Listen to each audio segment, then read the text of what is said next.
Well, people. So, Monarch, um, legacy of oh God, what is Jesus Christ? Legacy of Monsters, yes, is hitting Apple TV on the 17th of November. Right? It's a 10 episode series, but the first two episodes will land on the 17th, and then every Friday after that, that's when new episodes will be dropping. All right. So thanks to DDA, I got to get a look at the series. So what we're going to do right now is just give you the view of the first two, right? And then I'll drop the next lot just before it finishes. You know what I mean? Obviously, no spoilers and all of that jazz, right? But yeah, this is pretty fascinating. I gotta tell you, people. I have got to tell you, right? So, this series was developed by Chris Black, okay, and Matt Fraction.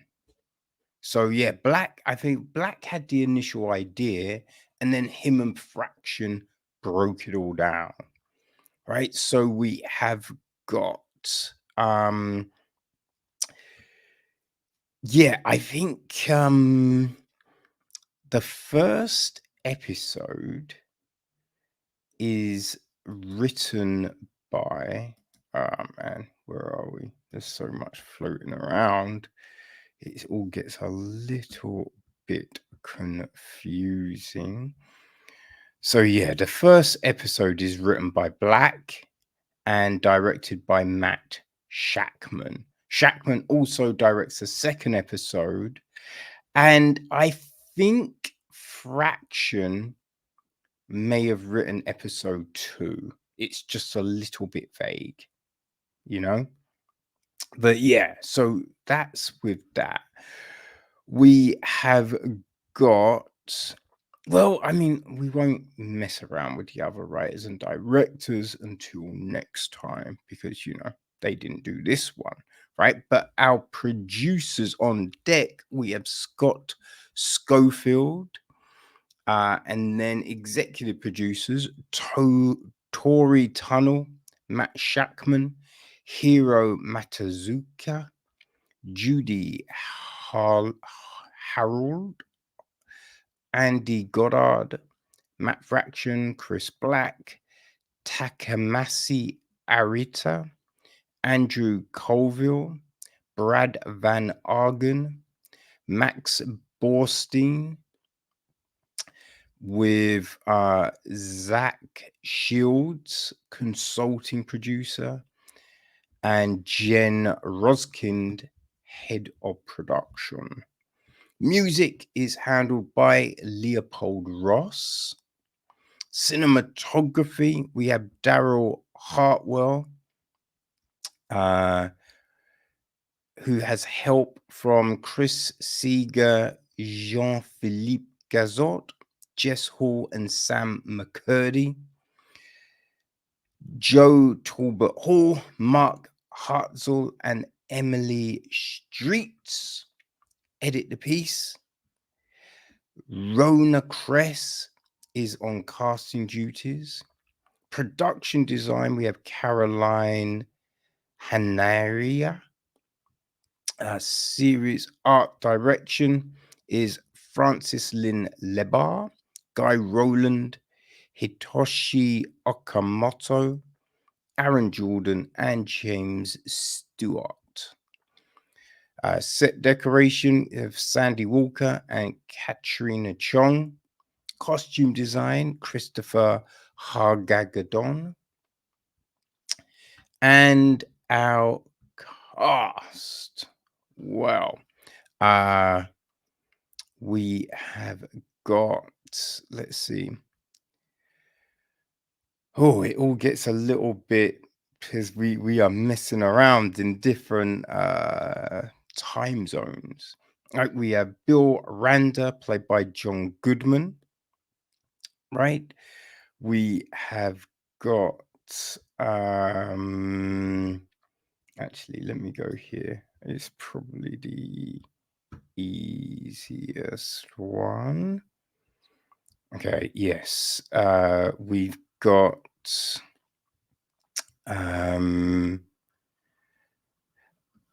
the younger version of Bill Randa, played by Anders Holm, right? We've got oh, well, they are Randas, aren't they? Yes, Kate Randa, played by Anna Sawai. Her brother Kentaro is played by Ren Watabe. Right, his former girlfriend May is played by Kirstie Clemens. Oh, Kentaro's mother Keiko is played by Mari Yamamoto.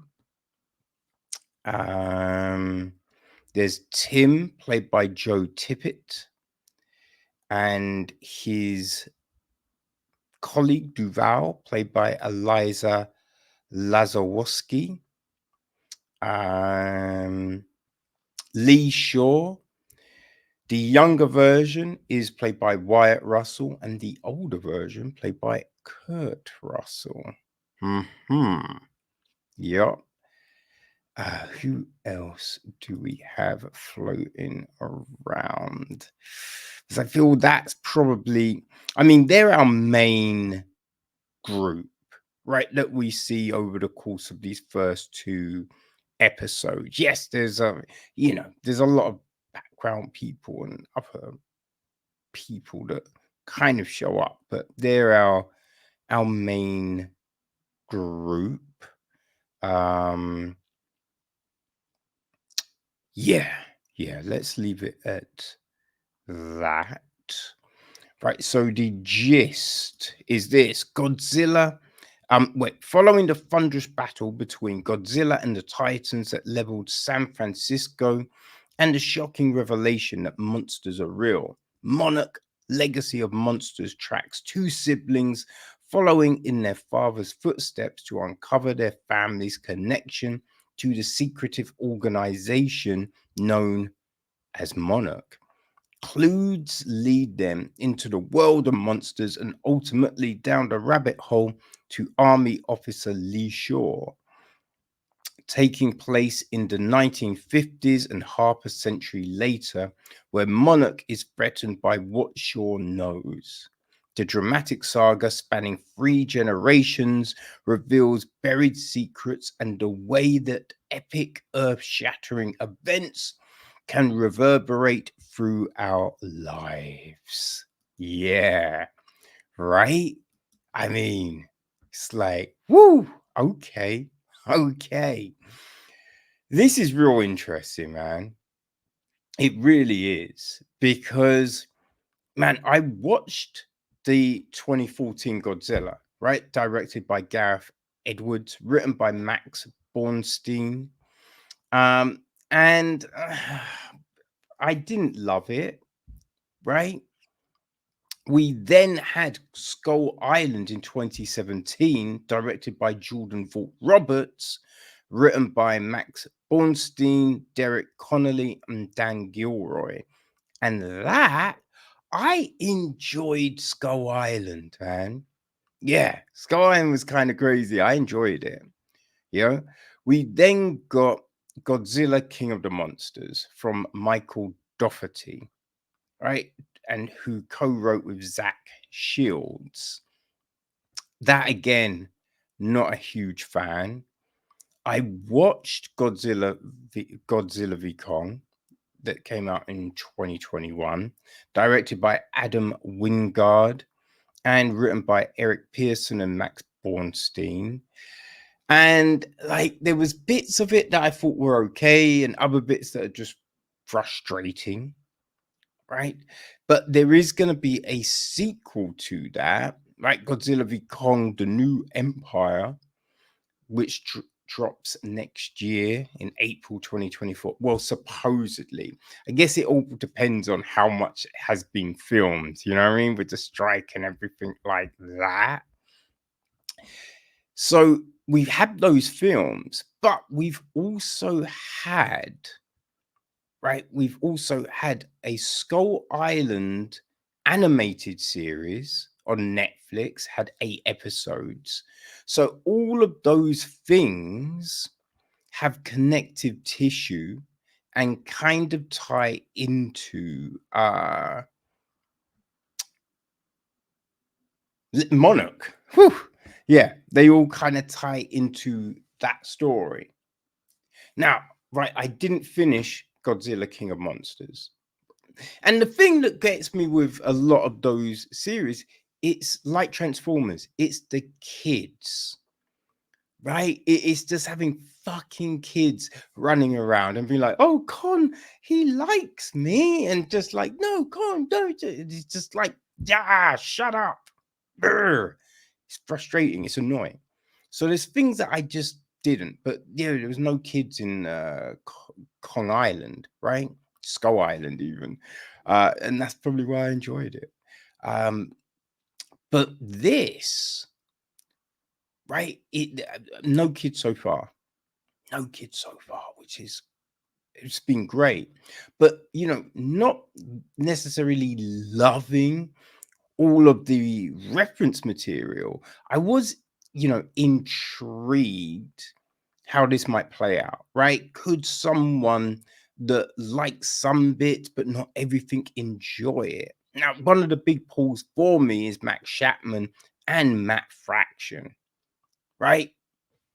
I mean, Fraction, I just loved his comic book work, you know, and Shackman, I'm interested to see what he does because he's doing Fantastic Four, right? I really enjoyed WandaVision, you know, so those were the pull factors for me. And I've got to say, people, I am really digging it so far.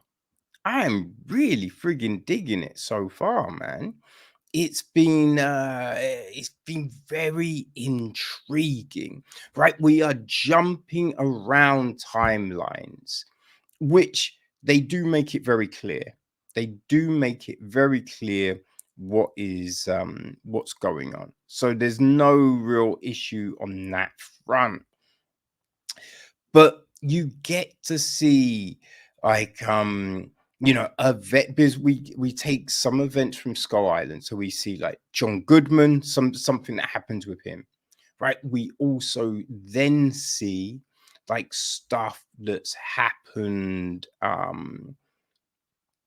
in the first Godzilla film, right? And so we see we see certain flashbacks, how they've influenced certain characters and just that kind of stuff, right? Which is interesting. And it helps tie it all together, firstly. So that's very good. But also how these ripples kind of play into and have this roll on effect, which is intriguing.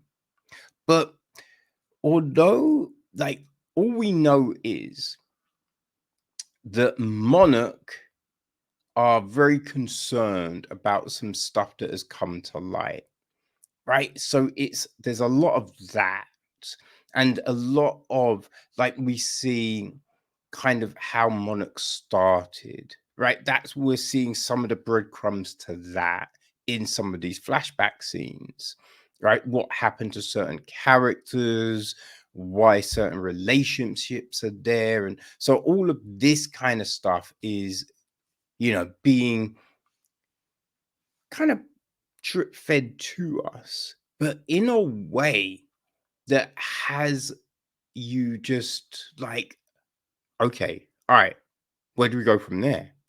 All right, oh, what's this bit? What are we doing? You know, so I'm pretty hooked. I am pretty fucking hooked on this shit, man. I will tell you that, right? It is, and I'll say, because as I said, look, some of the previous stuff, it frustrates me because stupid fucking kids, and these monsters would just eat a kid because kids are fucking irritating, and we'd all eat kids if we could. Let's be honest. Come on now. Who's with? All right, maybe let's walk that one back. Okay, maybe no eating.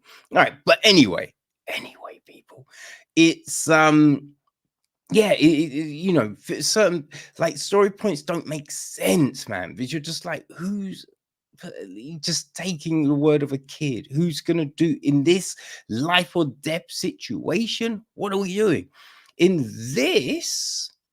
Right, we are seeing certain events and things like that, and you go, okay, yes, I can understand why there would be animosity in this situation.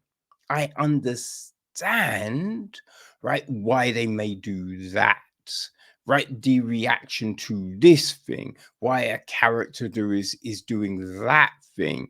Like, it's making sense so far. Now, maybe it goes off the rails in our next 8 episodes, but so far, people, it's yeah, it's feeling good, right? The pacing works, the acting is very good. The acting is very good. I'm enjoying it. The effects, yo, the effects are pretty cool, man. They really are. Like, yeah, I don't know what the budget was, but it's a TV show, man. And man, it just goes. TV shows are looking so fire these days. It's so crazy when you think about the effects that you used to get. You know what I mean? Like, this is a far cry from those days. And yeah, it's really benefiting this storytelling. It really is. Really is. Now, we the one thing that's really fun, because on the the press platform, right, is slightly different to how you will be watching it on Apple, and there are subtitles. It's a bit, it's very difficult because they are tiny on this screening platform. They are so fucking small. So yeah, there's a load of that stuff that has kind of gone by. But I will say this, right? Even though I cannot see the subtitles, the story is still working, right? I don't feel, adrift, right? It is still, yeah, it's still easy to follow, right? So yeah, if I can follow it without subtitles, I mean, yo, you should be golden, man. And also, if you're used to things like Foundation, um, gosh, I think The Witcher, right? Those kind of shows where you get these jumps in time. If you can follow those, you will be fine with this, and they do make it pretty clear. Right, the thing comes up and it will say, 1952, 19, you know what I mean? So we get all of that. So you'll be fine. You will be fine. There are subtitles. It does seem that they get lots, because it's white subtitles without a solid background. And yes, I think there might be places where they get lost, but as I said, it's slightly a different viewing experience. So on Apple proper, I feel it will probably be different, because I know I've got you can, set up how the subtitles appear. So I've got my setup in a way. So I feel that front should be fine. When you're watching it on Apple TV, it's just a bit of a nightmare for yeah, the press screenings. But hey ho, I got to see it early and talk about it. So, yeah, there's some things you just gotta take on the chin. But yeah, with all of that, this is very fucking enjoyable. It really is. And I am very, very intrigued to see where this goes, right? And to see what else they weave into it all, right? Like what what other things are Monarch hiding, right? What's happened to certain people? Why certain things are going down? I mean, I'm looking forward to finding out how all of this plays, people. And yeah, it's been good. It's been good. So I feel you will enjoy it. Uh I think that what so I mean the first two episodes are about between 45 and 47 minutes, you know? I think they're roughly episode one's 50 minutes, right? So that's what you're playing with. They're both, they're under an hour, So yeah, it's they're not crazy in length, but you don't they don't it feels like it's flying by. The story feels like it's flying by. So I think if you enjoyed all the films so far, Godzilla, Kong, Skull Island, Godzilla, King of Monsters, Godzilla v Kong, if you've enjoyed all of those, Netflix, Skull Island, you will for sure enjoy Monarch. You will for sure. You know what I mean? Because I think it's avoiding a lot of the irritating things from some of the previous stuff, right? So yes, if you've enjoyed that, you'll dig this, right? If you love that, oh, you are in heaven right now. So yes, mark the date, the 17th of November, Apple TV, Monarch, Legacies of Monsters drops the first two episodes. So yeah, go get you some monster fun, people.